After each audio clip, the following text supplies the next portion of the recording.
Welcome back. Before the break, I shared some of the popular anti-aging hacks making a buzz online. But we also decided to seek out the advice of a local expert on what daily routines will truly make a difference for mature skin and how to properly use some common products like retinol. Dr. Leong, the owner of Sistine Plastic Surgery, joins us now. Thank you so much for being here with us. Real pleasure. It is. It's good to be here. And we are so ready to just pick your brain. So I do want to start off with the fact that we know about Botox. We know things like that. Sure. That is going to make your skin look younger real quick. Yeah.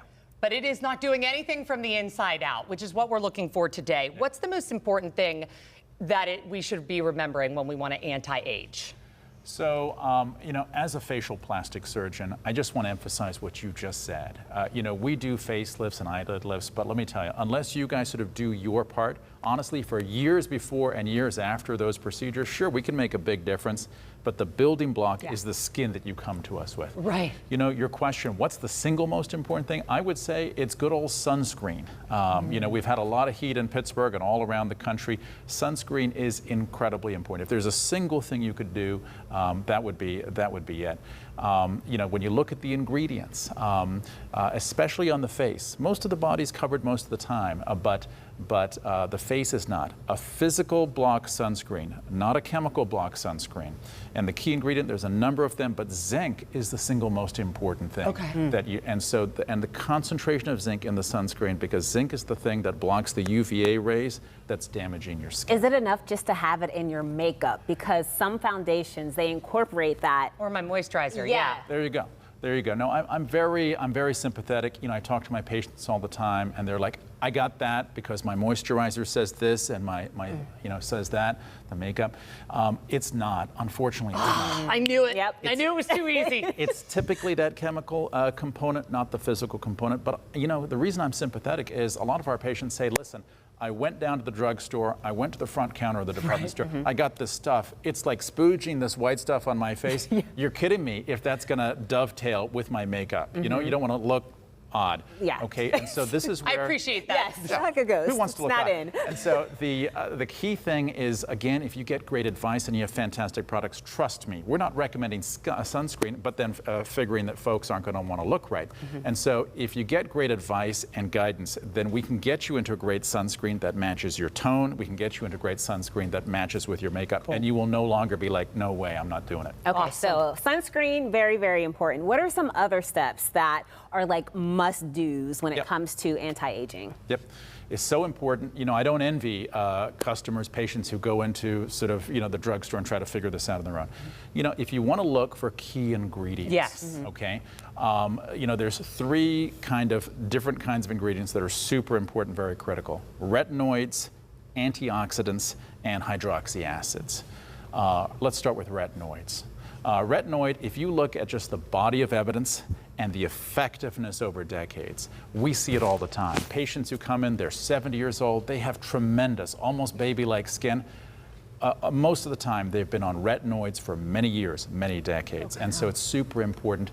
The challenge, one of the pitfalls with retinoids is, while it's maybe the most important component, it's also the component that takes real guidance and getting into, because lots of people, they try it for about 2 months, and in terms of redness, breakouts, my God, I'm 40 years old, I'm breaking out like a teenager, and what do? They punt, they bail, and they never go back to that. Done. Yeah, and then, that's it. And so with some good guidance, and what does that mean? You start slowly, at most every other day, but sometimes we start people even just once or maybe twice a week, and get them into it slowly, and so you kind of make sure they don't have that negative reaction, and then the skin adapts, because it's changing the metabolism of your skin. This is how you get less fine lines and what have you. So that's retinoids.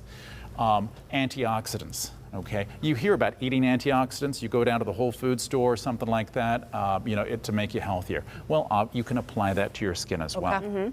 The most important antioxidant you've heard of as well, vitamin C. There are others, ferulic acid, green tea. Antioxidants are really key.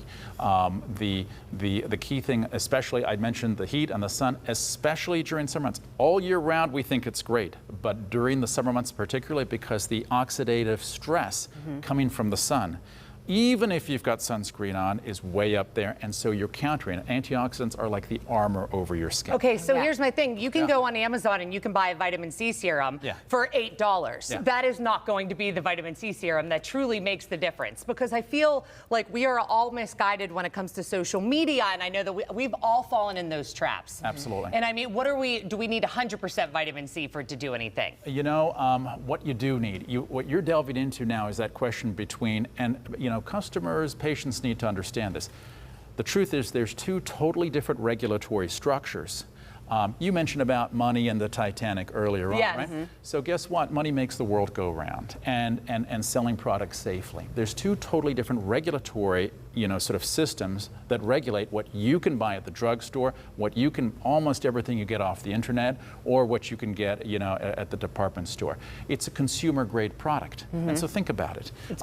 Made in huge. You'll have all, you know, the things, retinoids, hydroxy, you'll see that on the label. Okay, but first of all, you'll see there's other ingredients there. What sells a product when you go into the front counter of that fancy department store? It's got the nice color, maybe it smells nice. You know a lot about us. That's all it takes. These components are sell a product, but these are exactly the same components that 3 months later you're like, what about this irritation, what about that? And then here's right to your question, you know, in terms of vitamin C. Let's take something like one of these moisturizers, hyaluronic acid moisturizers. You'll see that on the label of the thing that you pick up at Target or something like that. But this product has 20 times the concentration of hyaluronic acid. Oh my God. So you can imagine how tough it is. You're a consumer, you're like, oh, it's got that thing that little Leong guy said on TV. Okay, but are you trying to find the concentration? It's so hard. Yeah, Thank you I feel so like we could have sat here all day and talked about this. I love this. If you're interested in the services offered at the Sistine Facial Surgery Center, we will have more information on our website at kdk.com/talkpittsburgh.